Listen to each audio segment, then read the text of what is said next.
The Truth About Goblins. Chapter 8. It was still another hour before the Ace of Clubs was empty. Davy, of course, was the last to leave, shutting off the lights as he prepared to make his exit. Pulling out a set of keys from his pocket, he found his coat and hat and made his way to the main entrance. The room seemed so much larger without the audience and the spotlights. But as he neared the door, he stopped. He felt the weight of someone's gaze on the back of his head. He turned, his eyes meeting another's in the darkness. A silent figure, a man in a black cloak.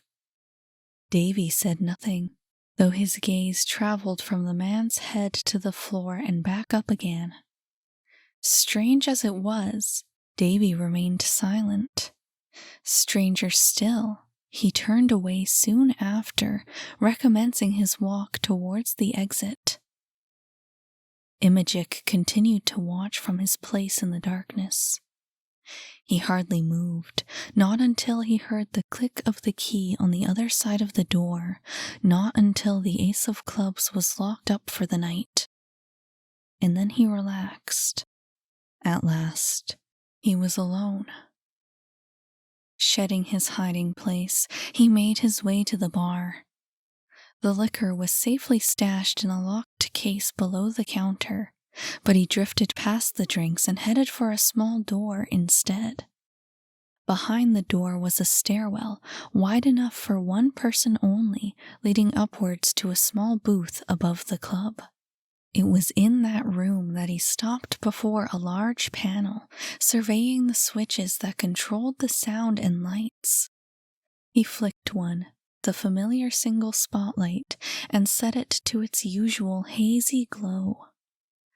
Allowing himself a moment of peace, he looked out the booth's window and watched the light spill onto the stage. It was soothing to watch. The empty stage, the single light.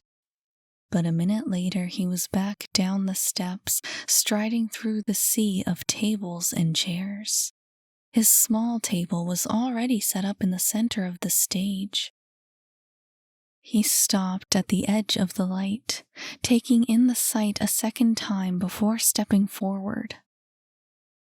A door opened in the distance, its sound amplified by the emptiness of the club, but Imijic remained where he was. He reached into his robes, pulling out his white pearl and placing it on the table, just as he had done countless times before. And all the while he ignored the sound of approaching footsteps. A light stirred within the pearl. He placed his hands on its surface. The footsteps were louder now, nearing the stage. Still, he did not move, closing his eyes as the glow from the pearl grew brighter. The steps came to a halt at the edge of the light. Imijic, eyes still closed, turned his face to the ceiling, releasing a long, heavy sigh into the light above. When he opened his eyes again, he found himself staring through a cloud of falling flowers. White, pure. They drifted past his face and came to rest on the floor by his feet. He reached for one, holding the illusion in his hand, and brought it close. But the moment he took his hands off the pearl, the flowers began to fade. A second later, and it was all gone. Fleeting. His voice was quiet. Like most good things. Feeble, weak. He turned his head to the darkness, towards the stranger he knew was there. You're late. Hesitating for a short moment, Yang stepped into the light. His dark eyes were on the floor, his pale lips pulled tight. He said nothing. I understand your sister is watchful, began Imijic, but I shan't blame her vigilance for your shortcomings. Yang refused to speak. The sweater he was wearing was faded, the shadow from his hood hiding most of his face. Although his hands were clenched, they were thrust in his pockets and invisible to Imagic's prying eyes. "Perhaps it would simplify matters if she were to know," he continued. "Perhaps the secrecy of this task is too much for you." His gaze jumped to Imagic's. "No." Imagic watched, his expression unchanging. "Very well. But be warned, this delinquent behavior of yours puts both you and your sister at risk. Another slip on your part, and I'll have to—" "No," he said again. Don't." Imagic's expression was unchanged, but there was rage in his eyes. "Are you disallowing me, or do my ears deceive?" Yang backed down, though his fists were now at his sides. "Do you forget to whom you speak? Could it be that you've forgotten all I've done for you?" Met with silence, he continued. "Where were you and your sister, Aiden? Tell me, before you joined us. Where did I find you?" Yang fought the urge to step out of the light, his eyes now on the pearl instead of Imagic. "Good as dead, both of you. You had nothing. There was nothing." He stepped from the table and brushed past him. "I don't ask much in exchange, Aiden, I really don't. Just your cooperation." He stopped at his back and leaned down, his lips inches from his shoulder. "And your discretion." Once again, he slipped past him, back before the table. "Who have you been talking to?" Yang looked back up. What?" "Such delicate information should not be taken lightly. Wilson's talkative nature poses a considerable threat to our secrecy." Yang wasn't angry. He was confused.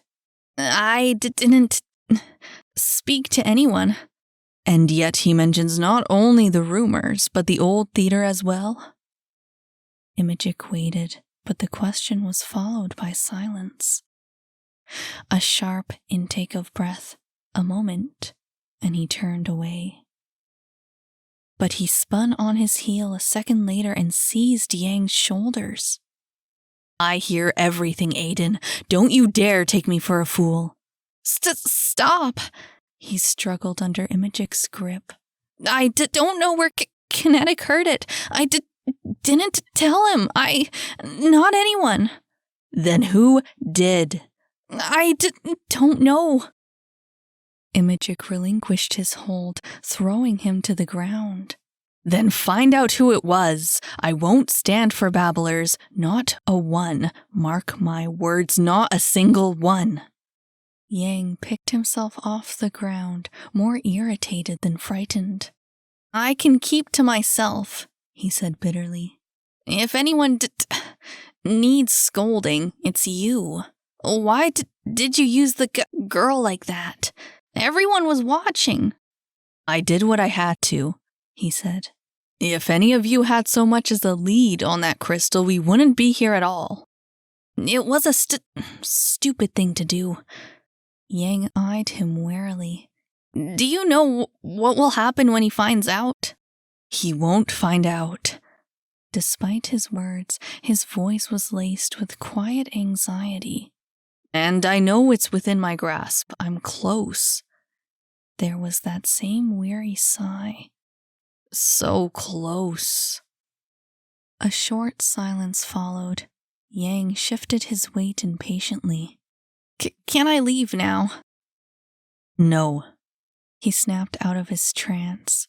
"I need you tomorrow. There's been a change of plans." "I'm working," he said. "So is Mikau." "You can take the night off." "Not without making Yin suspicious." He looked away. "Sakura will be willing, but I feel she may be less dependable." "Of course she's willing. She would do anything." He was tempted to say more, but thought the better of it. Now can I leave? Another pause. Imajik turned back to the pearl. Any word on the child? None, said Yang. Strange. I wonder. His blank expression concealed his thoughts. In any case, I set you to the task of informing Sakura. Any delay on her part will solicit grievous consequences. Are we clear? Yang nodded, lips pulled tight once again. The silence resumed. Very well, said Imajik, placing his hands back on the pearl. You may leave. Yang backed away, his figure falling back into shadow as his footsteps filled the empty room. Aiden.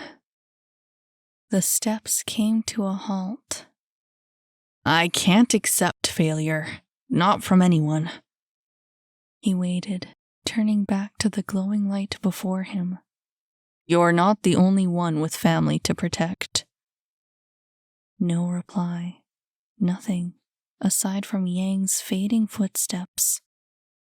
Imajik listened, letting his arms fall to his sides. He was tired, exhausted. He heard the familiar click of a distant door and knew he was alone. The light from the pearl began to fade, the silence growing heavier with each passing moment. Desperate as he was for rest, he knew there would be no sleep for him. Not tonight or tomorrow, and not any night after that.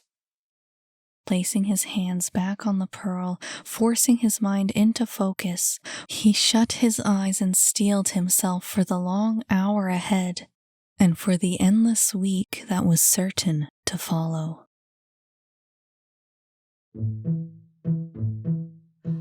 Hey, hi, I'm your narrator, Miranda Eastwood, also the author of The Truth About Goblins. If you liked this chapter, remember to add, follow, or subscribe to this channel so you can hear the next one. And if you didn't like this chapter, oh well, I can't really do anything about that. In any case, I just thought I'd let you know about my Patreon. You can check it out if you'd like to throw some support my way. It would mean a lot to me. Not to mention there's loads of extra exclusive content that I only post on Patreon. While I'm at it, I'll mention that The Truth About Goblins is now available as a complete audiobook, and you can get it wherever you get your audiobooks. Thanks for listening.